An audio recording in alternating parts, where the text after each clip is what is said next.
Donc je suis avec le professeur David Lahari. Nous sortons d'une session intitulée, tiens, vous nous direz un petit peu quel est le nom de cette session, où il y avait différentes communications, un peu mitigées, à la fois recherche plus fondamentale et puis essais cliniques. Alors du coup, vous allez un petit peu nous dire ce qu'il en est, ce qui en est ressorti, ce qui est intéressant pour les patients. Alors c'était une session très très importante où on a abordé en fait les perspectives thérapeutiques dans la prise en charge de la maille de Crohn et de la rectocolite hémorragique.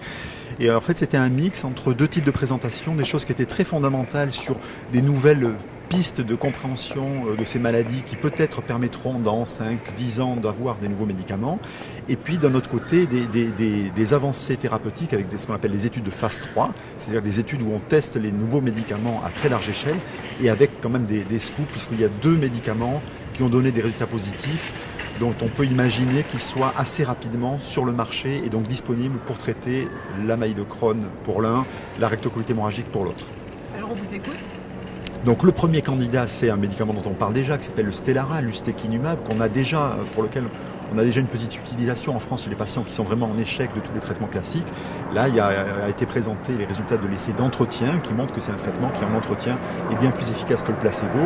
Et ce qui est vraiment, je pense, deux messages importants pour les patients, c'est que c'est un traitement sous-cutané qui est administré tous les 2 à 3 mois, une piqûre tous les 2 à 3 mois, et qui semble avoir quand même un profil de tolérance remarquable. Donc ça, c'est le premier bon candidat et qu'on devrait voir arriver assez vite pour traiter la maille de Crohn. Le deuxième médicament, c'est le tofacitinib. Donc là, c'est un traitement oral et qui a cette fois, lui, démontré son efficacité dans le traitement de la rectocolite hémorragique de façon incontestable. Alors, c'est uniquement les études d'induction. On va attendre un petit peu la suite. Mais là aussi, c'est très encourageant. Et c'est un traitement donc, qui est donné par voie orale, donc c'est une nouvelle famille de traitements. Et les patients nous demandent régulièrement quand est-ce qu'on aura des traitements donnés par voie orale. Donc ça, c'est un message très encourageant, avec des éléments en termes d'effets indésirables possibles qu'il faudra quand même surveiller, parce qu'on sait que c'est un médicament qui peut entraîner des anomalies au niveau du bilan lipidique, le cholestérol, au niveau du foie. Donc ça, c'est un signal à surveiller de près. Mais en tout cas, un bon espoir avec le tofacitinib, assez rapidement, j'espère, dans le traitement de la rectocolite hémorragique. Alors, il y avait une autre étude quand même assez intrigante, l'étude Andante, qui est en fait un essai clinique sur on appelle ça un anti-IL-23, quelque chose comme ça. 6, oui, le 6, voilà. C'était un peu bizarre en fait en termes d'effets secondaires de ce traitement, dites-nous. Alors là, on explore une autre voie de traitement. On va bloquer une cytokine qui a à voir avec le développement de la CRP, a à voir avec la défense des cellules épithéliales. Et clairement, ce traitement est efficace dans le traitement de la maille de Crohn. L'efficacité est démontrée par cette étude de phase 2. Donc ça, c'est une très très bonne nouvelle parce qu'il y a quand même beaucoup d'études négatives dans les maladies inflammatoires depuis une quinzaine d'années. Mais d'un autre côté, on voit apparaître dans cette étude-là plusieurs patients qui ont eu des perforations intestinales.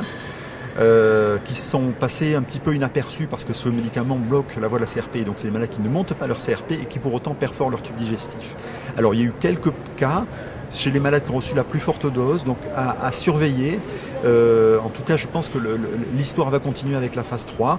Et puis on verra si en effet le signal de tolérance est vraiment mauvais. C'est un traitement qu'il faudra abandonner, ce d'autant qu'on voit apparaître un arsenal thérapeutique multiple. Donc les médicaments qui seront les moins bien supportés seront mis de côté, c'est certain.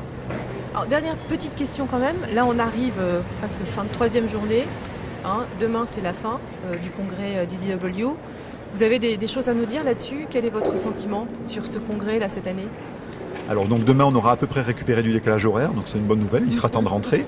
La deuxième chose, c'est que c'est un congrès qui reste toujours aussi important, mais je dois avouer que les travaux qui ont été présentés au congrès européen à l'ECHO, et même aux francophones, puisque les Français sont très très dynamiques dans la recherche des MICI, ici sont cités, sont présentés, et donc même si c'est le congrès américain, je crois qu'on fait jeu égal avec les Américains, nous les Européens, et au premier rang des pays européens qui font la recherche dans les MICI, il y a la France et la Belgique, donc ça aussi c'est toujours bien de le voir et de partir aux États-Unis pour se rendre compte de cela. Bon, moi je vous souhaite un bon retour à Paris et à Bordeaux.